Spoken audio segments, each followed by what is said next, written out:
Le progrès, suivant des voies que l'on n'aurait jamais imaginées, continue à œuvrer pour que l'homme puisse aller plus loin dans le ciel.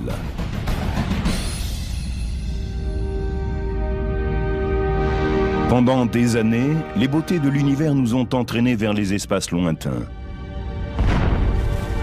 Aujourd'hui, leurs mystères semblent à notre portée et nous pouvons accomplir notre destin. Je ne sais pas si c'est écrit dans nos gènes, mais dès que nous voyons au loin quelque chose, notre curiosité est piquée. Et nous avons tout de suite envie d'aller jeter un œil. Aujourd'hui, les télescopes nous permettent de voir de plus en plus loin. Alors pourquoi ne pas tenter le voyage vers ces objets qui semblent aujourd'hui à portée d'une prochaine mission spatiale? T-minus 10, 9, main engine start, 5, 4, and liftoff of Space Shuttle Atlantis to assemble the... En quittant la planète qui l'héberge depuis toujours, l'homme a accompli un de ses plus grands exploits. Mais personne, depuis 1972, ne s'est aventuré au-delà de l'orbite terrestre. Notre programme spatial a été gelé pendant 30 ans. Nous ne faisons que tourner autour de la Terre. C'est comme si Christophe Colomb, après avoir exploré une première fois le Nouveau Monde, s'était contenté de naviguer le long de la côte espagnole durant le reste de sa vie. Quel est le problème? Un tout petit mot de 4 lettres, le coût. Pour mettre 500 grammes de n'importe quoi en orbite, il faut compter près de $10 000. Imaginez que l'astronaute John Glenn soit entièrement en or. Voilà ce que cela coûte de le placer, ou de vous placer, en orbite autour de la planète. Il vous faudrait compter près de $20 millions pour partir en week-end dans une station spatiale. Près de $500 millions pour aller sur la Lune. Et pour aller sur Mars, cela vous reviendrait sans doute à $10 milliards. Pour réduire les coûts d'un voyage dans l'espace, il faudrait trouver un moyen efficace de surmonter l'attraction terrestre. Vous vous souvenez de l'histoire de Jacques et le haricot magique? Jacques est un petit garçon qui grimpe jusqu'au ciel grâce à un haricot magique. Eh bien, imaginez un ascenseur. Vous appuyez sur un bouton et hop, il vous emmène dans le ciel comme Jacques avec son haricot. Au lieu d'être construit à partir du sol, l'ascenseur spatial partirait d'en haut. Un satellite, en orbite géosynchrone, lancerait un câble de 90 000 km de long vers la Terre, où il serait ancré à la surface. Aujourd'hui, nous sommes tout près de pouvoir fabriquer des fibres, capables de résister à la tension d'un voyage à toute vitesse vers l'espace extérieur, en même temps que l'ascenseur tournerait en orbite autour de la Terre. Dans cette hypothèse, il ne tomberait pas, puisqu'il tournerait à la même vitesse que la planète. La cabine de l'ascenseur se déplacerait simplement le long du câble et placerait les voyageurs et leur matériel en orbite. Là, ils pourraient rejoindre un vaisseau spatial. Ce système remplacerait le lancement d'une fusée. Cela pourrait diviser par 1000 le coût d'un voyage dans l'espace. Vous vous rendez compte? Vous comprenez qu'un voyage spatial ne coûterait peut-être pas plus cher qu'un billet d'avion. Mais lorsqu'il quitte l'étreinte rassurante de la Terre, des dangers inconnus attendent le voyageur de l'espace.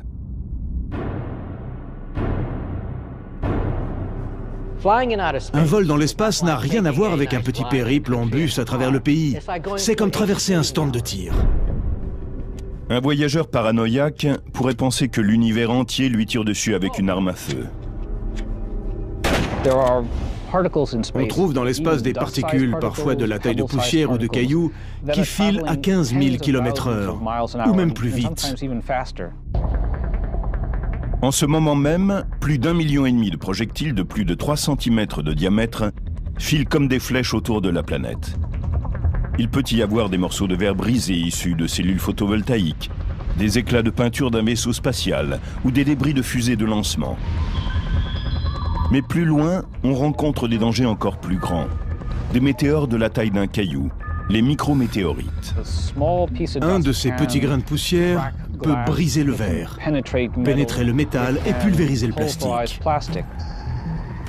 Et cela arrive sans arrêt dans l'espace. Mais une menace encore plus grande, d'une toute autre nature, attend le voyageur. Les radiations.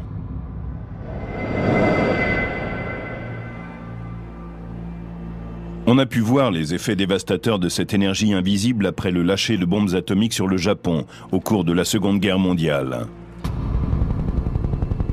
Ainsi qu'après la catastrophe nucléaire de Tchernobyl. Le Soleil, qui nous donne la vie, déverse des flots de radiation mortelle. Rendez-vous compte à quel point nous sommes protégés dans ce havre qu'est la Terre. Nous sommes protégés par l'atmosphère, car le champ magnétique terrestre absorbe la majeure partie du rayonnement du Soleil. C'est ainsi que naît l'aurore boréale. Dans l'espace, ce phénomène vous arrive droit dessus. Il n'y a pas de couche d'ozone, pas de champ magnétique pour vous protéger. Vous êtes seul face à la rigueur de l'espace.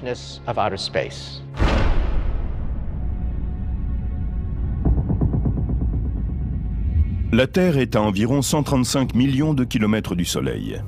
Sur cette distance, plusieurs centaines de millions de particules traversent chaque centimètre carré de l'espace autour de la planète, à chaque seconde. Des particules à haute énergie arrivent sans cesse du Soleil. Mais de temps en temps, il y a une dose supplémentaire de ces particules brûlées par le Soleil. Nous avons alors une radiation à très haute énergie, et c'est terrible. Ce niveau de radiation n'est jamais bon pour l'ADN de qui que ce soit. C'est dans les régions des taches solaires que sont brûlées ces quantités extraordinaires d'énergie. On a alors comme une batterie de canons qui bombarderait le cosmos. On n'a aucun moyen de prévoir ces radiations avant leur arrivée. Malheureusement, le danger des radiations ne diminue pas lorsqu'on s'éloigne du Soleil. C'est pour cette raison que nous sommes sous la menace d'une autre forme d'énergie. Connus sous le nom de rayons cosmiques galactiques, ils sont issus de mondes extraterrestres lointains, d'étoiles en explosion et de trous noirs. Les rayons cosmiques galactiques se composent de particules qui se déplacent à une vitesse très proche de celle de la lumière. Une simple particule de fer qui viendrait frapper votre corps peut avoir le même effet qu'une balle de baseball lancée à 150 km/h. Ça peut être dévastateur. Bien que les particules de fer soient rares, lorsqu'un astronaute quitte la protection du vaisseau spatial, par exemple quand il fait quelques pas dans l'espace, des milliers de rayons cosmiques galactiques pénètrent son corps à chaque seconde.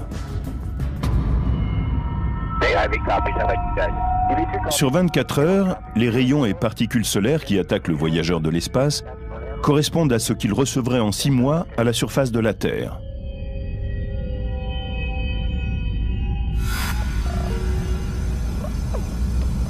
En règle générale, le corps humain ne ressent pas immédiatement les radiations qui le frappent.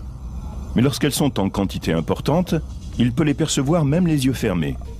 En effet, les particules émettent des éclairs quand elles frappent la rétine d'un voyageur de l'espace.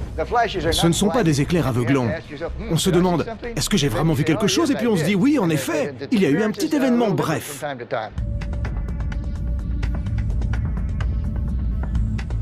Mais le corps humain est affecté par cet étrange mode de vie où il est ultra léger. Je pense que la chose la plus dangereuse dans l'espace est l'absence de gravité. L'absence de poids provoque un changement dans quasiment tous les systèmes de notre corps.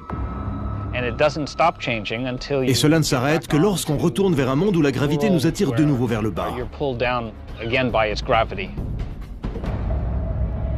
Une des premières conséquences de l'absence de gravité dans l'espace, c'est la perturbation du sens de l'orientation.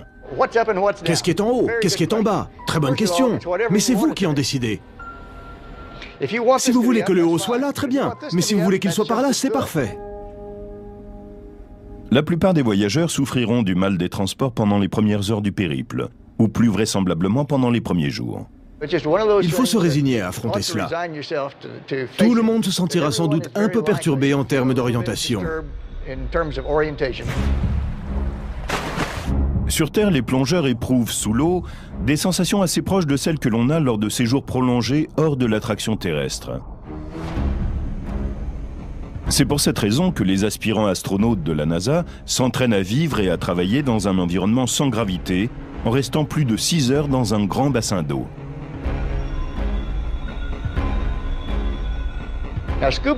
Avec un tel équipement, vous ressentez quand même la force de gravité.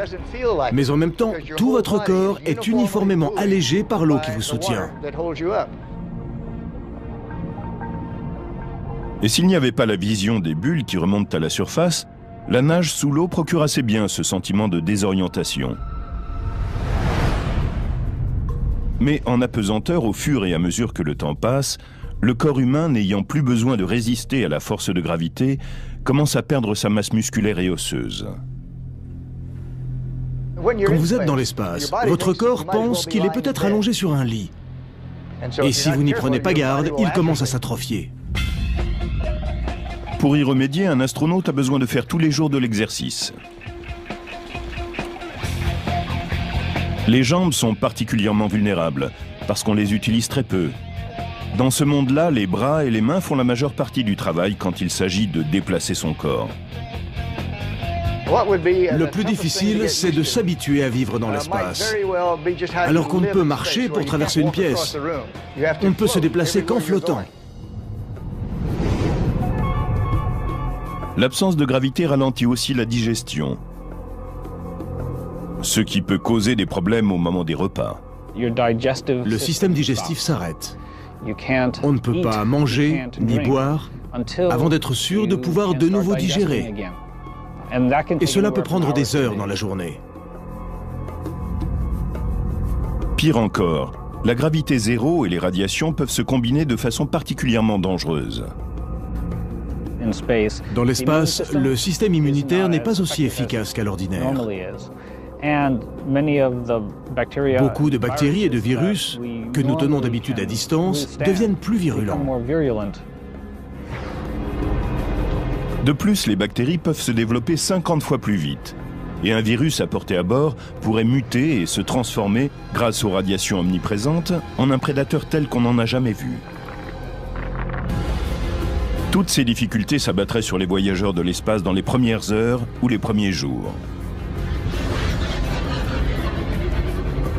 Et que dire de voyages encore plus longs? Ils n'en seront que plus pénibles. L'univers est un endroit inoubliable. Mais il est réservé aux aventuriers les plus hardis, ceux qui auront le courage de s'enfoncer dans un environnement empli de dangers mortels. Et qui n'auront pas peur de se promener loin de la sécurité et de la familiarité de leur univers. Nous trouvons tout naturel que nos vêtements soient souples et que des machines assurent la température de la pièce. Parce que de façon implicite ou explicite, ils sont conçus pour ça. Si vous vous approchez du soleil, vous allez devoir affronter des températures de centaines de degrés. Et si vous vous en éloignez, elles seront très en dessous de zéro. Sur Terre, il y a tellement de choses que nous estimons naturelles. Nous sommes ici à l'extérieur et nous avons la lumière du soleil, de l'air frais autour de nous. Là-haut, on est dans un écosystème fermé, où il faut répondre à tous les besoins que la Terre assure automatiquement. En même temps, vous préservez l'intégrité de votre espace. Vous ne subissez pas de rapides décompressions ou de soudaines suffocations. La même réalité s'impose à un sous-marin lorsqu'il s'enfonce dans les profondeurs de l'océan. Il procure à ses habitants une protection vis-à-vis du monde qui l'entoure. Si un vaisseau spatial subit une avarie, l'air manque et on meurt. Si le sous-marin subit une avarie, l'eau rentre et on meurt. L'isolement, qu'il soit physique ou mental, est assez semblable dans les deux cas. La menace de catastrophe est omniprésente. Quand vous êtes au milieu de l'océan, vous ne pouvez compter que sur vous et vos collègues. C'est la même chose dans l'espace. Exactement la même chose. Vous ne pouvez pas faire demi-tour. Vous ne pouvez pas courir au magasin à côté chercher une pièce que vous n'auriez pas emportée pour effectuer la réparation. Vous ne pouvez vous en remettre qu'à votre ingéniosité. C'est le seul outil dont vous disposez. Dans l'espace extérieur, vous êtes vraiment isolé du reste de l'humanité, à un point que vous n'avez jamais ressenti auparavant. Nos efforts pour explorer l'espace ont souvent été comparés à ceux des grands navigateurs des 15e et 16e siècles. Ceux qui ont traversé les océans pour atteindre un territoire inconnu. Ils devaient emporter toutes leurs provisions, sans savoir s'ils reviendraient jamais. Je pense qu'il y a beaucoup à dire sur cette comparaison. Mais un point diffère profondément. Quand Cortés a abordé l'Amérique du Sud, quand Colomb est arrivé aux Caraïbes, ils avaient toujours de l'air à respirer. Et il y avait des fruits sur les arbres. Supposons que les astronautes d'Apollo 11, Neil Armstrong et Buzz Aldrin, se soient posés sur la Lune et que leur engin ait été accidenté. Que faire? Rien. C'est la mort assurée. Il n'y a aucun arbre sur lequel on puisse prélever des pièces pour réparer le vaisseau. Les dangers qu'encourt la santé humaine sont bien plus grands au cours d'une exploration spatiale que lors d'un voyage sur Terre. Il n'y aura pas de station-service en cas de panne, de pénurie de carburant ou si l'on a besoin de se désaltérer. Un des défis de l'exploration de l'espace, c'est soit d'emporter avec vous tout ce dont vous allez avoir besoin, soit de trouver un moyen de le fabriquer en route ou une fois à destination. Nous ne savons pas encore comment faire. Donc le risque, c'est que si quelque chose va de travers, ce soit terminé et que vous mouriez. Chaque gorgée, chaque goutte d'eau est précieuse. Au cours d'un voyage spatial, il n'y aura pas de douche. On pourra simplement essayer d'enfiler un vêtement mouillé.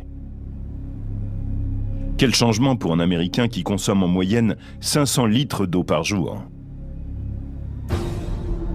Il faudra aussi s'habituer à la manière de faire la cuisine à bord.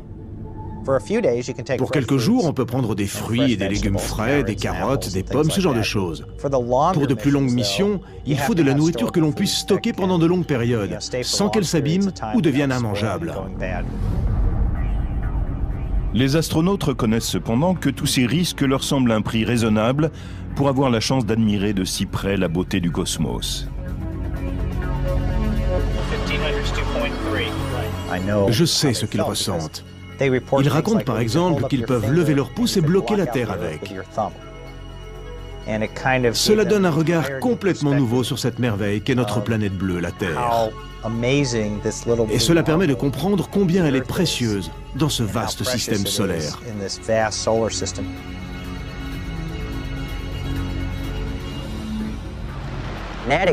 Cette expérience m'a changé à jamais. Et je pense qu'elle changera quiconque aura la possibilité de la vivre dans le futur.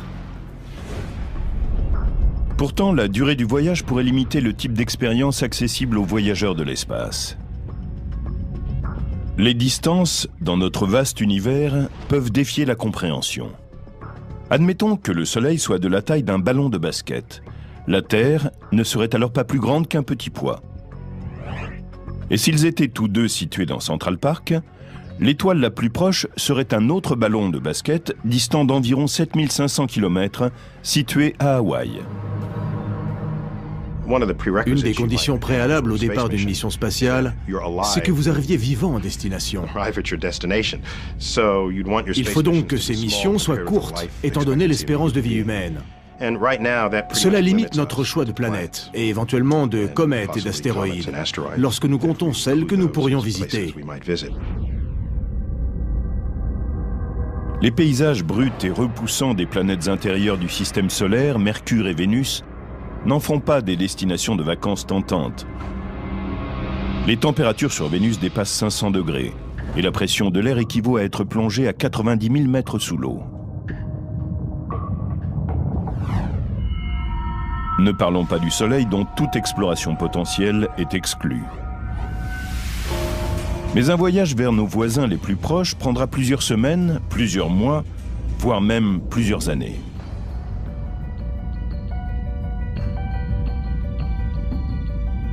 Près de 210 millions de kilomètres séparent l'orbite de la Terre et celle de Mars.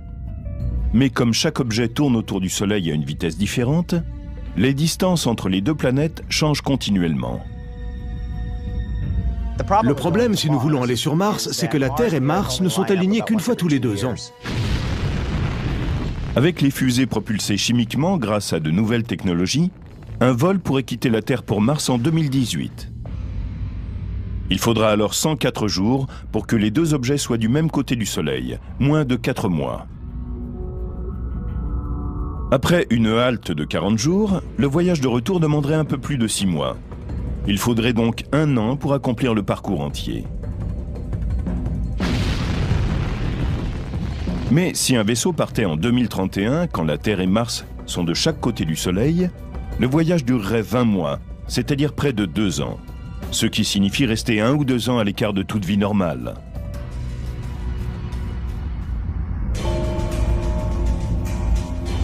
Il y a bien les comètes, ces boules de neige surdimensionnées qui s'approchent assez de la Terre pour qu'on puisse envisager de les rejoindre en quelques mois seulement.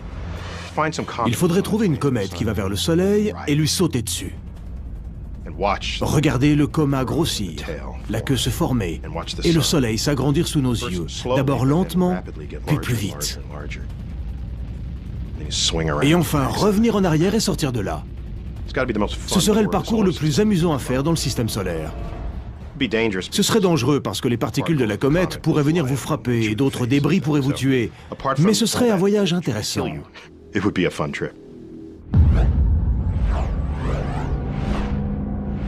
Des astéroïdes se déplacent au-delà de l'orbite de Mars à une distance de la Terre qui nécessiterait un voyage de quelques années pour les atteindre. Les futures agences de voyage pourraient organiser des vacances cosmiques dans des conditions extrêmes, en exploitant les environnements exceptionnels de ces planètes miniatures. On vous placerait sur une sorte de luge et on vous lancerait dans l'espace, de sorte que la faible gravité de l'astéroïde vous attirerait en orbite et ne vous repousserait pas dans l'autre sens. Ce serait un grand voyage. 3 fois plus loin que Mars, l'orbite de Jupiter, avec tous ses satellites, offre des dizaines de panoramas différents. L'endroit pourrait tenter de futurs voyageurs, mais l'expédition prendrait environ 5 ans. Saturne est près de 2 fois plus loin que Jupiter, et l'idée d'un voyage qui prendrait plusieurs dizaines d'années semble assez insupportable. Mais certaines technologies permettraient de réduire le temps pour aller sur Mars à quelques jours seulement. Pour que les hommes s'aventurent dans les profondeurs du cosmos, pour qu'ils puissent se baigner dans la lumière d'une étoile lointaine, ou simplement voyager aux confins de notre système solaire, nous devons trouver un moyen de voyager beaucoup plus vite. À quelle vitesse maximum pouvons-nous nous déplacer? Les spécialistes n'ont jamais rien observé qui se déplace plus vite que la lumière, c'est-à-dire environ 300 000 km par seconde. La vitesse de la lumière est ce qu'il y a de plus rapide dans l'univers. Einstein la connaissait bien. Cela équivaut à faire 7 fois le tour de la planète en 1 seconde. Si vous vouliez bondir de la Terre jusqu'à la Lune, à cette vitesse, il vous faudrait à peu près 1 seconde. On peut comparer cela aux 3 jours nécessaires en l'état actuel de la technologie. Le problème, c'est que nous ne pouvons pas voyager à la vitesse de la lumière, ni même à une vitesse approchante. Prenons l'objet le plus rapide que nous ayons jamais lancé et demandons-nous combien de temps il lui faudrait pour atteindre l'étoile la plus proche. Cela lui prendrait 50 000 ans. C'est vrai, à condition d'utiliser un système de propulsion chimique qui permet d'atteindre jusqu'à 60 000 km/h. C'est cette source d'énergie qui est employée pour faire décoller les fusées. Mais il faudrait une autre forme de propulsion pour rejoindre Mars en moins de quelques mois. On pense à plusieurs solutions pour aller à des vitesses proches de celles de la lumière, donc assez rapides pour nous déplacer n'importe où dans le système solaire en 1 jour et en moins de 10 ans vers les étoiles les plus proches.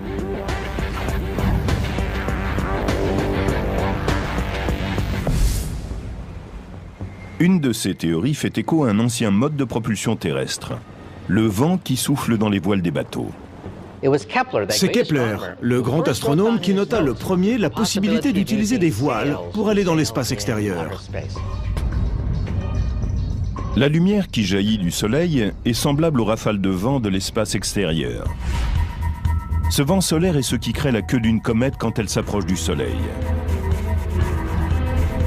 Mais la lumière solaire se disperse dans toutes les directions. Et quand on est à une distance double du Soleil, la puissance de l'astre est divisée par 4.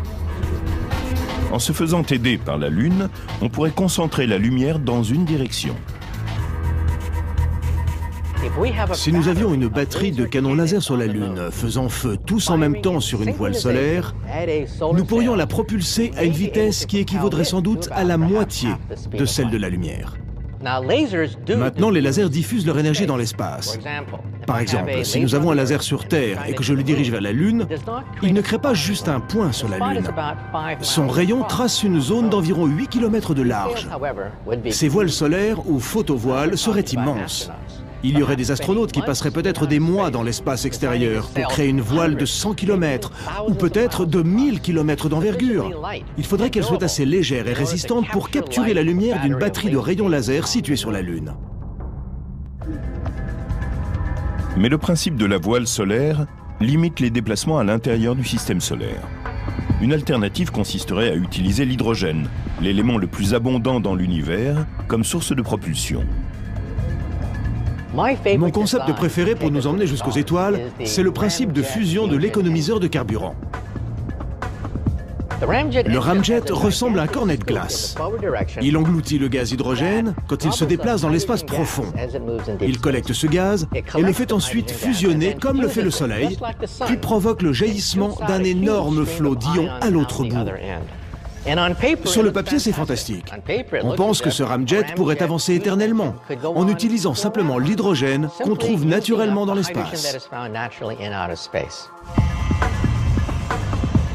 Malheureusement, les spécialistes n'ont pas encore réussi au cours de leurs tests à réaliser une fusion de l'hydrogène permettant la propulsion. Mais une autre source potentielle de carburant qui semble sortir tout droit de la science-fiction a déjà été créée en laboratoire. C'est ce qu'on appelle l'antimatière. Et c'est le contraire de tout ce que nous connaissons. Pensez par exemple au monde qui se trouve de l'autre côté du miroir, comme dans Alice au pays des merveilles de Lewis Carroll. Nous autres physiciens, nous nous sommes toujours demandé s'il y avait un univers de l'autre côté du miroir, un univers identique au nôtre mais inversé, où la gauche serait la droite et la droite la gauche. Dans un anti-univers, les charges seraient inversées. Les charges positives deviendraient négatives et les charges négatives deviendraient positives. Et quand elles se rencontreraient, elles produiraient une explosion d'énergie. Donc si l'univers de l'autre côté du miroir était fait d'antimatière et que je puisse toucher cet autre univers, je pourrais détruire la moitié de New York en une seule explosion. La conversion de matière et d'antimatière en énergie est efficace à 100%. C'est l'engin ultime. Mais il y a un problème. Il y a toujours un problème. Nous pouvons peut-être créer des anti-atomes en laboratoire, mais le coût en est exorbitant. Créer une cuillère à thé d'antimatière provoquerait la faillite de la Banque des États-Unis. Pourtant, il suffirait de quelques grammes pour nous emmener sur Mars. Et avec quelques cuillères à thé d'antimatière, nous pourrions atteindre des étoiles proches. Mais pour que nous puissions visiter une étoile lointaine ou une autre galaxie, il nous faut disposer d'un moyen encore plus étrange que celui dont rêvait Alice lorsqu'elle regardait de l'autre côté. Les experts continuent à chercher la méthode qui nous propulsera plus loin encore. Car même à la vitesse de la lumière, nous ne pourrions aller très loin. La lumière est rapide, mais l'univers est tellement immense que même si nous pouvions enfourcher un rayon de lumière pour traverser la galaxie, comme on le voit dans la science-fiction, il nous faudrait 1 millier d'années pour atteindre les objets lointains. Même à la vitesse de la lumière, il nous faudrait plusieurs millions d'années pour atteindre la galaxie la plus proche. Et s'il est impossible d'aller plus vite, il semble que nous soyons destinés à rester dans notre voisinage galactique. Nous cherchons désespérément une nouvelle conception du tissu espace-temps qui nous permettrait de le tordre en quelque sorte, de le distordre, pour pouvoir prendre des raccourcis. C'est ce qu'ils font dans Star Trek quand ils empruntent ces trajets distordus. Ils veulent aller d'un côté à l'autre de la galaxie.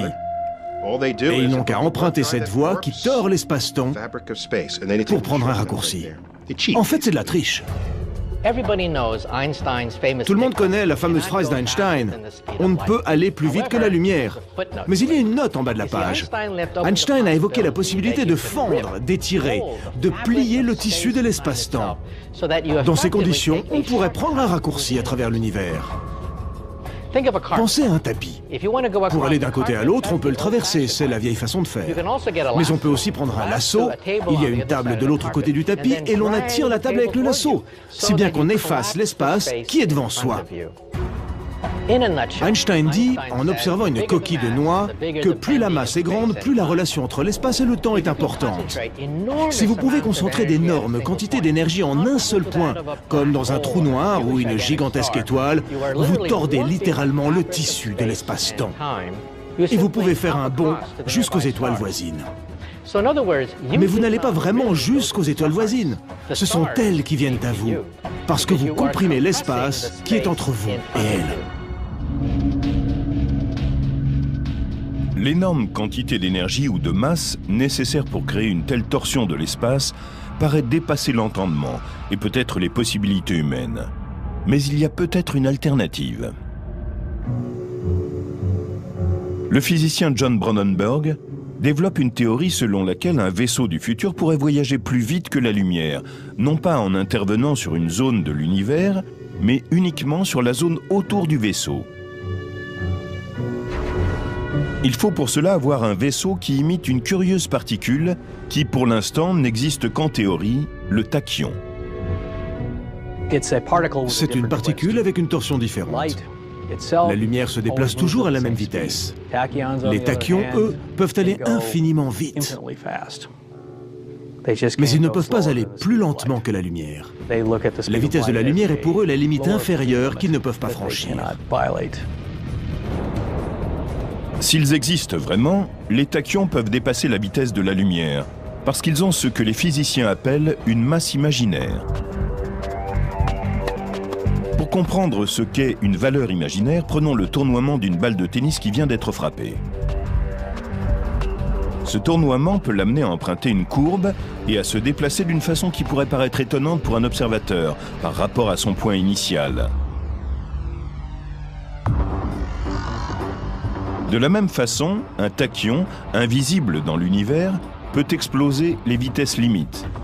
Brandenburg propose d'altérer l'espace-temps qui entoure le vaisseau par un champ électromagnétique pour l'amener à se déplacer à travers l'espace comme un tachyon. Il opérerait comme un avion furtif, invisible des radars, et que les opérateurs ne pourraient donc détecter. Si quelqu'un peut réussir à contrôler l'espace-temps autour du vaisseau, il peut en faire un objet techniquement imaginaire, ce qui implique qu'il pourra se déplacer plus vite que la lumière. Il se déconnecterait alors lui-même du reste du cosmos.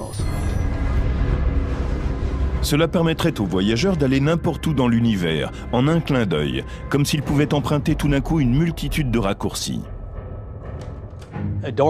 Un raccourci ou un passage où vous entrez et ressortez plus loin, si vite que vous n'avez pas l'impression d'avoir changé de lieu et d'être allé où que ce soit. Vous penseriez qu'il s'agit d'une connexion imaginaire dans l'espace-temps. Mais c'est vous qui auriez changé, pas l'espace-temps. Personne ne peut savoir à quelle vitesse ni où se déplacerait un tel vaisseau de l'espace. Ce qu'il faut trouver, c'est la porte qu'il faudra pousser et par où sortir. Mais voyager dans un couloir de l'univers est impossible sans surmonter d'abord une des forces fondamentales de l'univers, celle qui nous enchaîne à la Terre. La première chose, c'est qu'il faut quitter le champ gravitationnel de la Terre. 10, 9, 8, 7, 6. Pour qu'un objet parvienne à se dégager de l'attraction terrestre,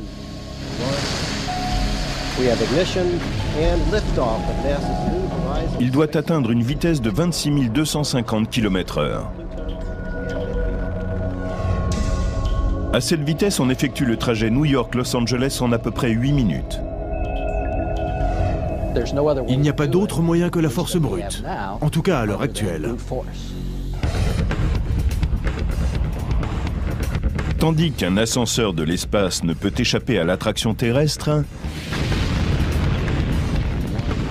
Une fusée peut s'en dégager avec une force brute fournie par une réaction chimique, l'explosion de son carburant en combustion. C'est une énergie chimique qui propulse aujourd'hui les fusées. À chaque fois que vous brûlez quelque chose, il y a énergie chimique. À chaque fois qu'une fusée brûle, c'est lié à une énergie chimique. Lorsque vous démarrez votre voiture, c'est le même phénomène qui se produit. Le carburant seul peut représenter 90% du poids total d'un vaisseau.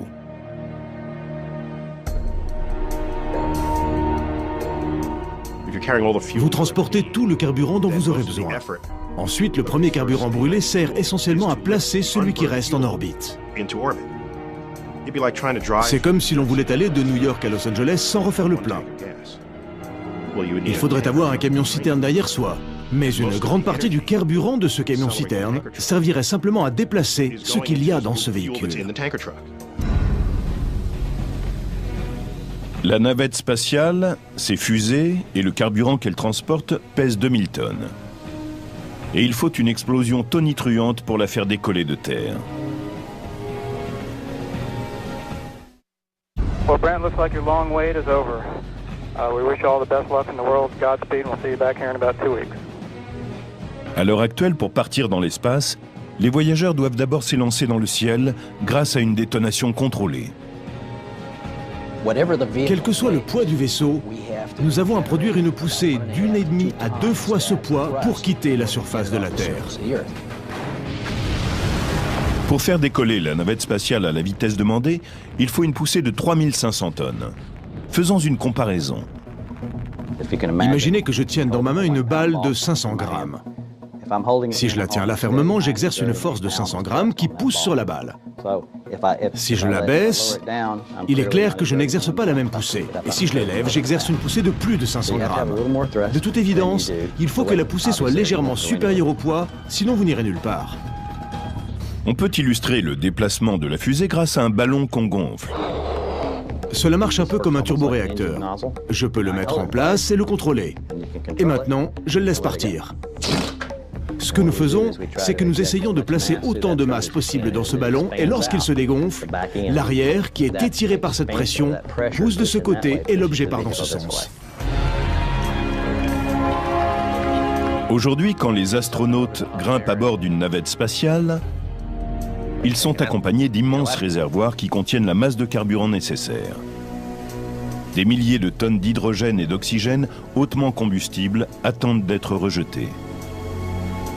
Il suffit d'une étincelle.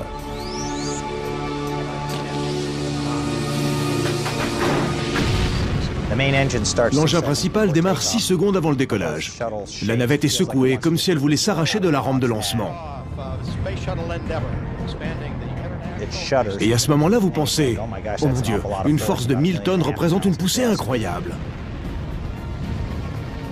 C'est un peu irréel.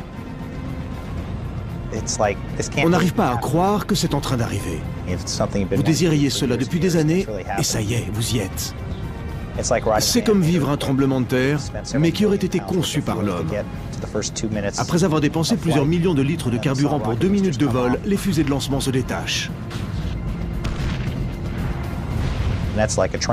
Quand ces éléments se détachent, cela ressemble à un accident ferroviaire. Vous accélérez encore et encore, et vous brûlez tout le carburant du grand réservoir principal. Au bout des 6 minutes suivantes, vous accélérez jusqu'au point où vous sentez une accélération de 3G, 3 fois la force de gravité. C'est comme s'il y avait un immense gorille assis sur votre poitrine.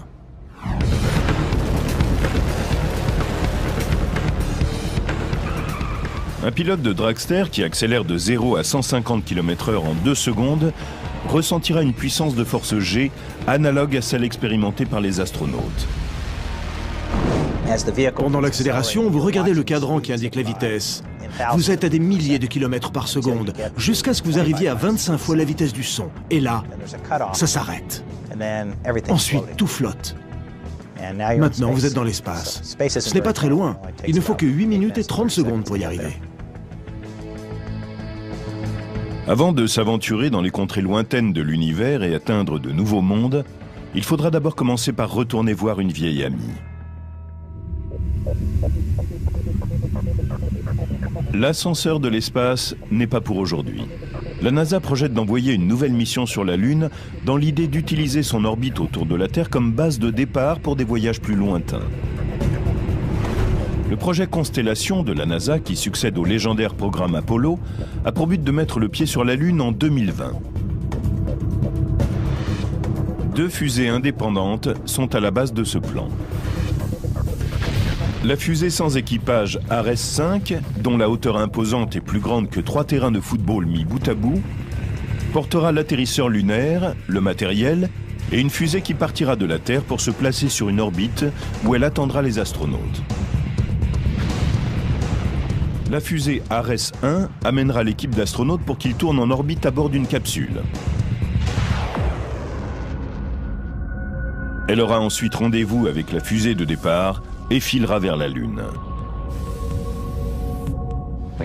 Ce système de tandem nous permettra d'emporter plus de provisions, plus de produits de base vers la Lune, alors qu'Apollo n'autorisait que des voyages d'1 à 2 jours avant de faire demi-tour.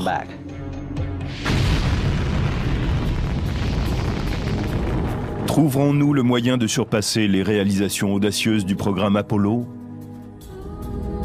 Franchirons-nous les distances infinies du cosmos aussi rapidement et facilement que nous traversons un continent?